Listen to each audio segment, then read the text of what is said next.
It has been a chaotic stretch for the Buffalo Bills. Let's clear the air on some things right now.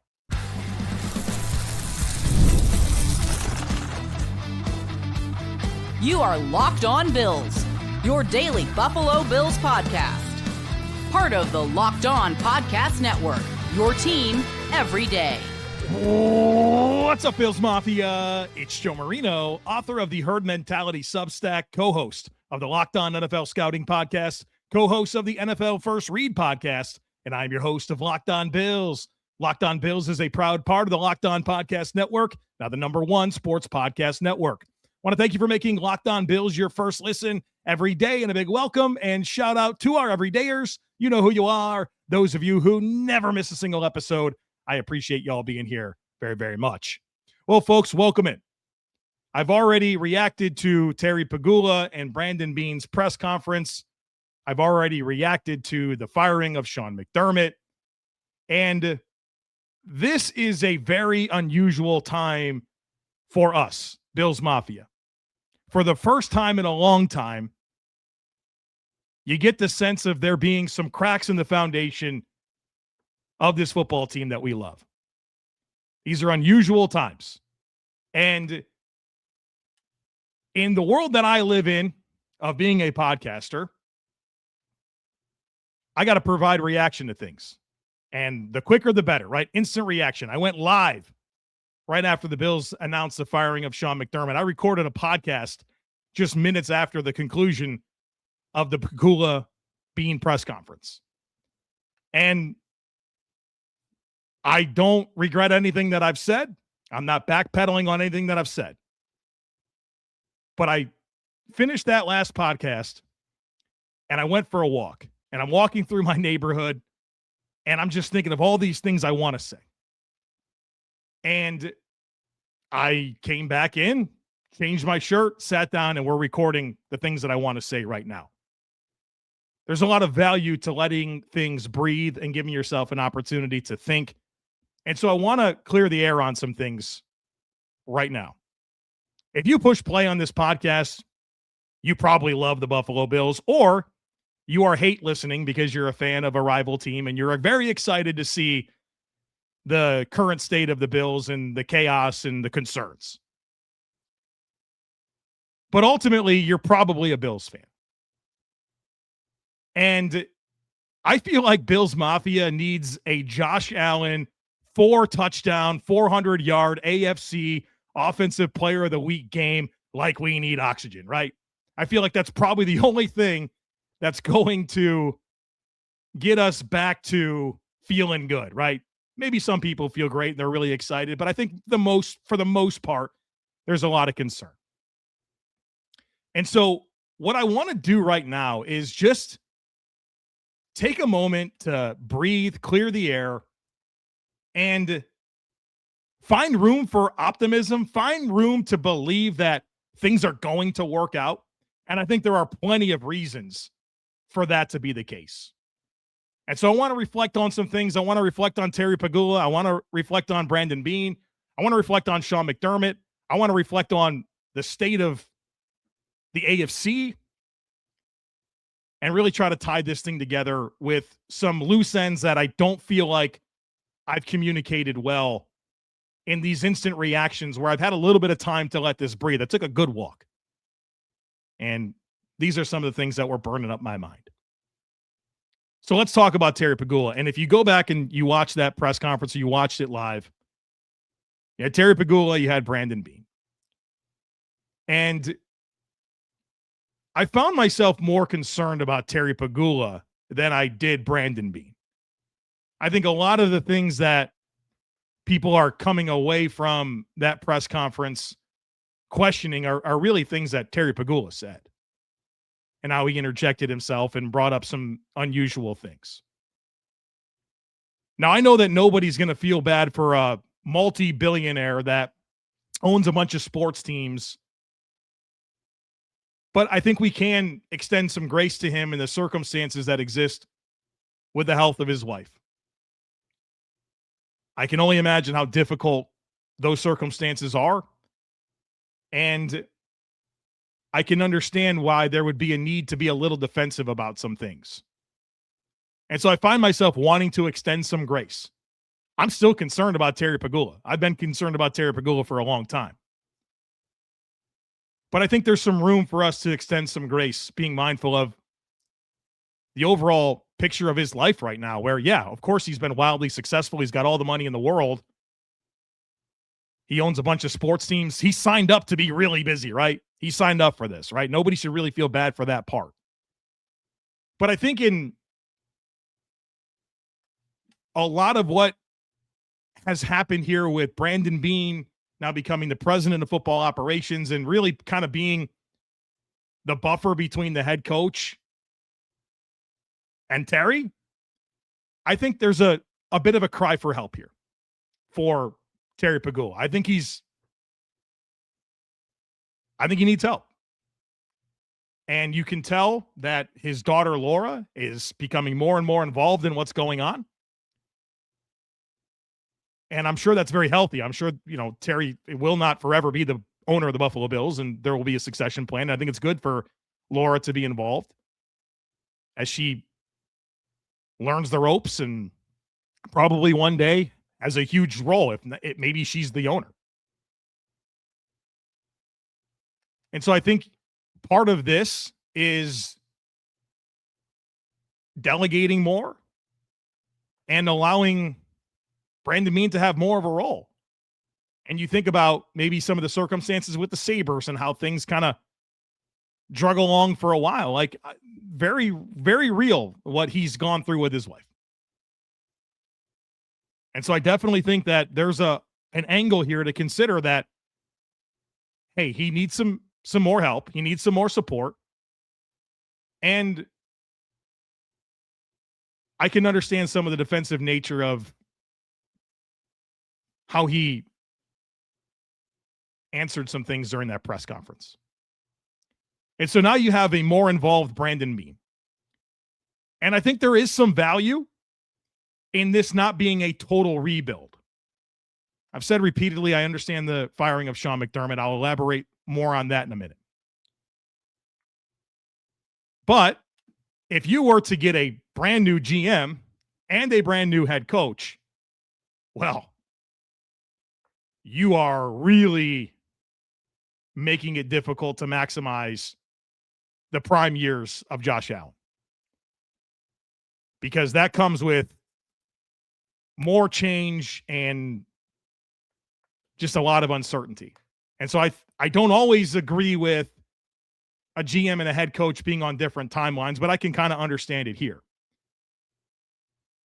And while I think most are sour on Brandon Beane right now,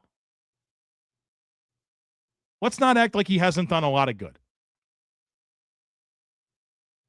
A lot of good. And for us to just act like that hasn't happened is silly. And maybe there is a layer to Brandon Beane that has been restricted in some ways by the coaching staff. Whether that is what we've discussed in terms of style of play on defense and archetypes at positions that impact who is and who isn't on the team. Offensively, what they've become as a run aggressive team that hasn't really invested like they need to at wide receiver. I'm interested to see how Brandon Beane functions and what he can get done with a new head coach. And one thing that I've said repeatedly on Locked On NFL Scouting, which is a daily podcast that I host along with Kyle Krabs, and we talk team building across the league. One thing that I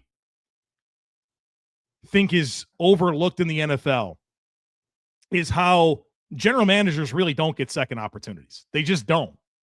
Coaches do, quarterbacks do. I mean, my goodness, if you're a first-round quarterback, you're going to get a million chances. But general managers typically don't. Not a lot of second opportunities for general managers.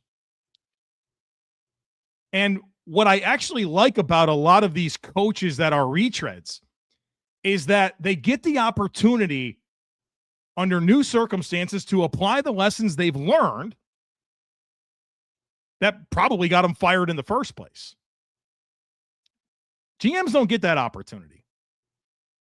And it's very difficult if you're a head coach to reinvent yourself where you are. Like, think about Mike McDaniel with the Dolphins. I think there's a lot of redeeming qualities to Mike McDaniel. But based on where that went, Mike McDaniel was never going to be able to reinvent who he is in Miami. And if he could, it'd be very difficult. And so, yeah, maybe he's bright. Maybe he'll be a great head coach for some other team at some point down the road. But for that to happen, Miami would be difficult because he'd have to really reinvent himself in the same place that he was. GMs don't really get these opportunities. And if there's something that I would say that would probably put you in a position where you could be the most optimistic about Brandon Beane, is that you look at Howie Roseman. Look at Howie Roseman with the Philadelphia Eagles. People think he's the best general manager in the NFL. Well, that wasn't always the case. Howie Roseman was very much accused of being a snake, accused of power plays. There was a point in time where the narrative was Howie can't draft. He can't draft. Only a couple of Pro Bowlers that he had ever drafted. Those were very real narratives not that long ago. Now he's considered the best general manager in football by many. There were people that didn't want to work with Howie Roseman. He's considered the best general manager in football by many right now. Brandon Beane has a really unique opportunity right now to apply the lessons that he's learned over the last several years and maintain his job. And I'm curious to see where that goes because it's a very unique thing. Not a lot of second-time GMs, a lot of second-time coaches, a lot of quarterbacks get additional opportunities. Not often for general managers. I think you can draw some optimism in considering how he can apply what he's learned to kind of somewhat of a fresh opportunity here in Buffalo. And I think that's a reason for us to be optimistic. All right, there's more that I want to say. I want to talk more about Sean McDermott and some thoughts that I've had, especially in finishing my film study of the Broncos' loss and really get into some big picture stuff and try to tie it together here at the end. So, folks, be sure to stick with me. What if sports were traded like markets? Now you can put your sports IQ to work in real time with Robinhood prediction markets. It's not you against the house. It's you participating in a live market. You can buy or sell your positions live all game long. You can use your sports knowledge in the moments that matter. Robinhood prediction markets changes the game. It's people moving the action. So momentum shifts. You can move with it. I always knew the game, but never had a dynamic way to apply that knowledge. Now I can actually take part live in a market powered by people. You're no longer just a spectator. Play-by-play, you decide. Trade every play with Robinhood. Now available across the United States. Download the Robinhood app now to begin. Future and cleared swaps trading involves significant risk and is not appropriate for everyone. Event contracts are offered by Robinhood Derivatives, LLC, a registered futures commission merchant and swap firm. If you've ever hired someone who looked good on paper, but it wasn't the right fit, you know how important that is. When you want candidates who truly match what you're looking for, trust Indeed sponsored jobs. Hiring? Indeed is all you need. Stop struggling to get your job post seen on other sites. Indeed sponsored jobs puts your post at the top of the page and helps you reach the right candidates faster. If I needed to hire someone, I go straight to Indeed and be very specific about what I need. Real experience, not just some resume buzzword. So check it out. Spend more time interviewing candidates who check all your boxes with less stress, less time, and more results using Indeed sponsored jobs.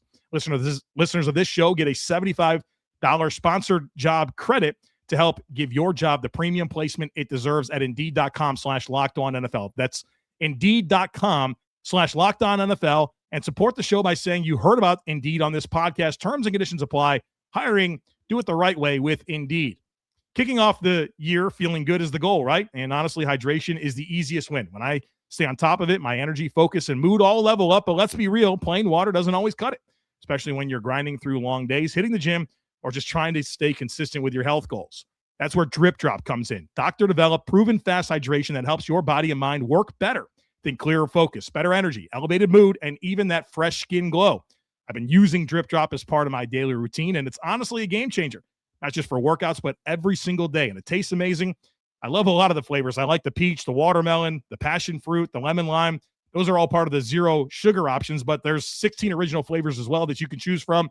And Drip Drop's science-backed formula is trusted by firefighters, medical professionals, and over 90% of top college and pro teams because it rehydrates you faster and more effectively than water alone. Right now, Drip Drop is offering podcast listeners 20% off your first order. So go to dripdrop.com and use promo code LOCKEDONNFL. That's dripdrop.com, promo code LOCKEDONNFL for 20% off. Stock up now at dripdrop.com and use promo code LOCKEDONNFL.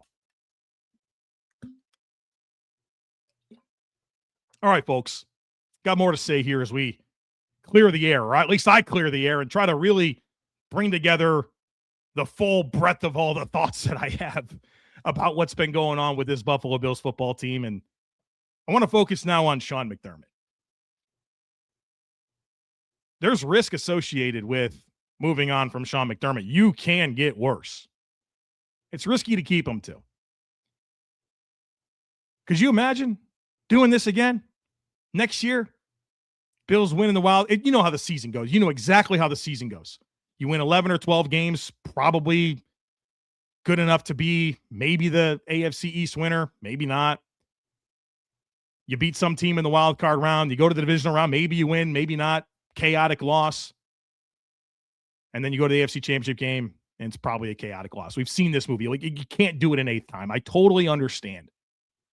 When I say an eighth time, I mean an eighth playoff run with Josh Allen. I totally understand Terry Pegula's decision to move on from Sean McDermott. And in watching the film back of that Denver loss, in some ways, it's different, but in some ways, it's exactly the same as all the other ones. Where can't get a big stop on a 3rd and 11. Fundamentals issues. Major concern with the defensive play call that isolates Dane Jackson one-on-one in coverage and give up a touchdown. The end of half. Like it's all stuff we've seen. And it manifests in huge moments in the regular season, and it manifests itself in playoff losses, right? Like 7 in a row. I can go to all 7 and find chaotic moments. Just that, look, I like McDermott. I really do. But how many times can you do it, right? How many times can you do it? And so, yeah, there's risk in keeping. There's risk in moving on. And the Bills and the AFC, I think, are in a critical crossroads. You think about the teams that have been at the top of the conference: Kansas City, Baltimore, the Bills. Those teams, there's never been more questions about those teams. The Chiefs had a horrible year. Pat Mahomes tore his ACL. They got a lot of questions. The Ravens fired their coach. They got a lot to figure out. And the Bills, obviously, we know all about what they got to get figured out. Meanwhile, New England, say what you want about them. They take advantage of their opportunities. They've won a lot of games. They're close to going to the Super Bowl. They got a good young quarterback. Jacksonville, looks like they're going to be a team. Denver, their arc is really good under Sean Payton right now.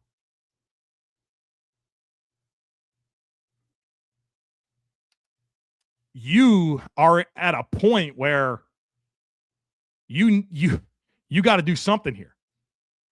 You got to do something here. Because while the Ravens and Chiefs and Bills were all powerhouses, you couldn't break through. And now you have an opportunity where you're the only one of those teams left this year, and you're going up against these other teams. And chaotic moment against Denver. Do I think that game could be differently if there were some different circumstances? Of course. Of course. I would love to not play on 6 days rest, back-to-back road playoff games with the injury situation at altitude. And like, I totally get all that. And it's crazy to think about how one little thing going differently changes the whole thing, right? But that's just not what has happened. It's not what has happened. And so you're at a critical crossroads right now. And I think there's a lot of risk in staying the course with Sean McDermott. Let me close with this. Because as I've tried to, navigate my own personal feelings about this, I'm a fan with a podcast, folks. That's who I am. there's a huge part of me that has had to detach myself from my own vision and dreams about what I thought this iteration of the Buffalo Bills would be. I thought for sure that in 25 years, there was going to be awesome reunions about Super Bowl champion teams. And Sean McDermott's going to walk out in the middle of that new stadium with Josh Allen and, with gray hair and Trey White and Jordan Poyer and Matt Milano and whatever new wave of guys, James Cook. And it was going to be this really special group that did it.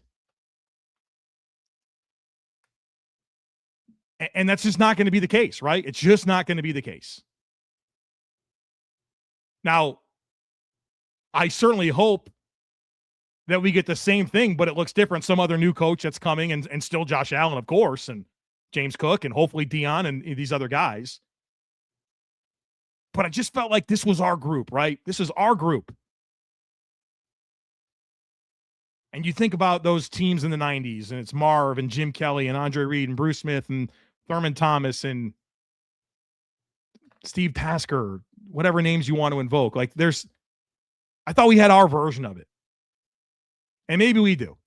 Maybe this run that's coming is going to be awesome. And as I've said, we got to go find our John Elway, Josh Allen, his Mike Shanahan, the guy that came in and they did it, right? They did it. 9 years with Dan Reeves, 3 Super Bowl losses, 6 playoff runs. We got to find our John Elway, his Mike Shanahan. And so there's a part of this that just unfortunately is a really sour ending to it all with Sean McDermott. It's not over, but with Sean McDermott, it is. And here's the unfortunate reality. The ending of the Sean McDermott era in Buffalo is a bad ending, just like all 7 of those playoff defeats. Let's rally. Let's get behind it. You can have concerns. I have them too. But ultimately, we love this football team. We all want the same stuff.